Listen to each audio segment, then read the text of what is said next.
go. There we go.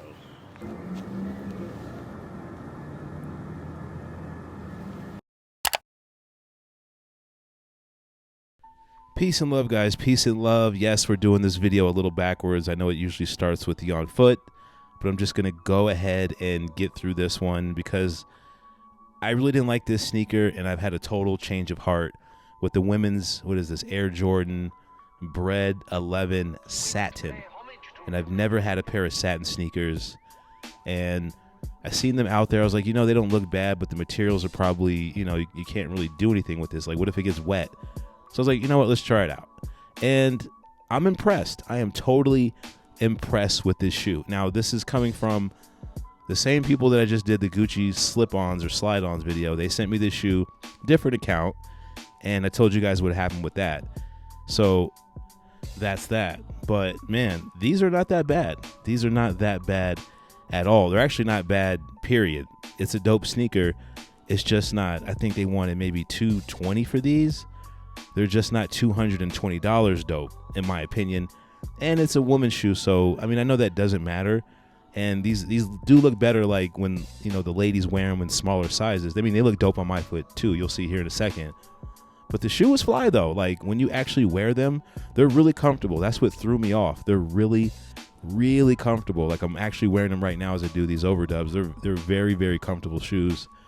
Sometimes the Jordan 11 can be hit or miss because the patented ones, the patented is not the softest material in the world. So when you're walking and your big toes brushing up against the patent leather, it's not the most comfortable. Like those 11s that I did, what was the Columbias or Legend Blues, they were okay, and they have polyurethane insoles, but they're okay. But this one, it's probably the most comfortable 11 that I've ever worn. And I noticed the 11s that have like the leather sides, not the ballistic mesh, like the Gratitudes, those are really comfortable as well. I was checking to see if there's any transition with satin because I've never had a satin shoe before, and I was just more interested than anything. Plus, the last shoe I reviewed was that Gucci slip-on, and they really didn't want to send me that slip-on because those are not that popular. It's kind of like a obscure acquired taste to have a Gucci slip-on. I just really wanted them. But this is something that's more recent, more popular, so I figured, you know what? Send me the Gucci slip-on, and the next one I'll do something popular for you. And this was the only thing. I think I reviewed everything for 2024 at this point. There's going to be a few more drops this year, but other than that, I think I've reviewed it all. There's really nothing else that's like I gotta have to review. Like the 14 black toes was pretty much the last thing on my list. I do have a video for the Fear 4s, a retail pair, the Olive 9s, the Black Cement 3s. And see, this is the good insole right here. Those polyurethane insoles. For this shoe, they work perfectly. And after I do some of the on-foot shots here in a second, I'm gonna bring back out the 2018 when the Breds came out. I think it was 2018. Maybe 2019 is when they dropped the regular OG Bred 11s, and I'll bring them out. But let's check these out on foot and see what I mean. They look good. They look good. And if they look soft to you, they are soft, like in a good way, like not like soft in a cheap, soggy type of way. Like if you go true to your regular Jordan 11 size, and let me know in the comments, did you pick this sneaker up? Are there some fellas out there that actually got a size of these? I don't think they make these in like 12s or 13s.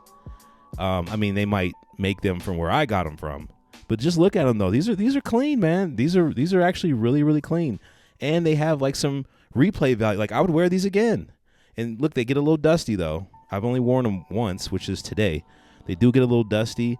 I'm not sure how you would actually go about keeping them clean, because if you take a suede brush to this type of shoe, that satin is kind of like little fine fiber hairs, and I'm pretty sure if you take a wired suede brush to them, or any kind of brush, it's going to pull it up, and it probably is going to look crazy if you do that. So I'm not 100% sure on how to keep these clean besides like wiping off the midsole with a microfiber towel or something like that. And as far as having these, like, are these important for my collection? Probably not. Like, I think I'm 11 out at this point. Like, I have all the 11s I've always wanted. I didn't even try to hit on those Legend Blue 11s, which I had a couple opportunities to get. I didn't want a retail pair. I still have a UA pair, but I'm just not really into that. Don't get me wrong, the Legend Blues are fire. I'm just not really that crazy for them. And they didn't fit as well as this one did. Like this is a good pickup. Like if you pick these up, I'm not mad at you, but let's take a look at the I can't remember, 2018 or 2019. I'm thinking 2019 because I think the Concords came out in 18 and they dropped these in 19. I'm not sure about that.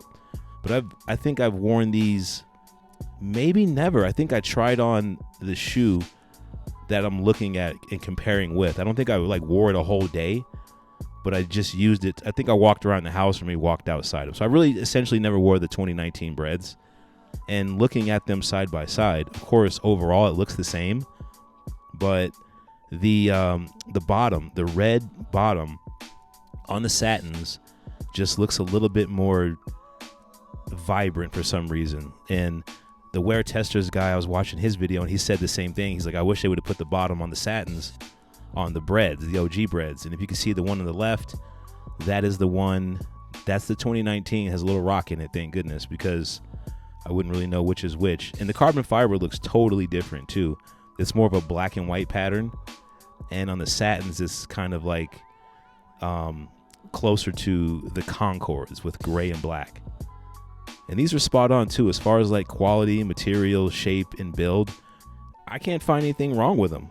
As far as the satins, like I don't see what could be off or wrong with these. I would still take the OG Breds over this shoe just out of tradition. But as far as comfort, it is nicer wearing the satins. Even though the cool grays, I remember wearing the cool grays, those were comfortable too, along with the Gratitudes. But there's something about this satin pair.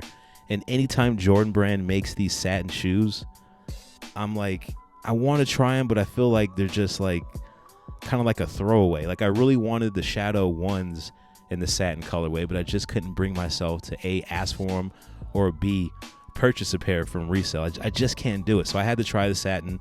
What better satin than to try than the Bred 11? They're actually pretty dope. I know people out there that also review shoes. They reviewed these. They also had positive experiences from them, and I'm with them. Would I pay retail money for them?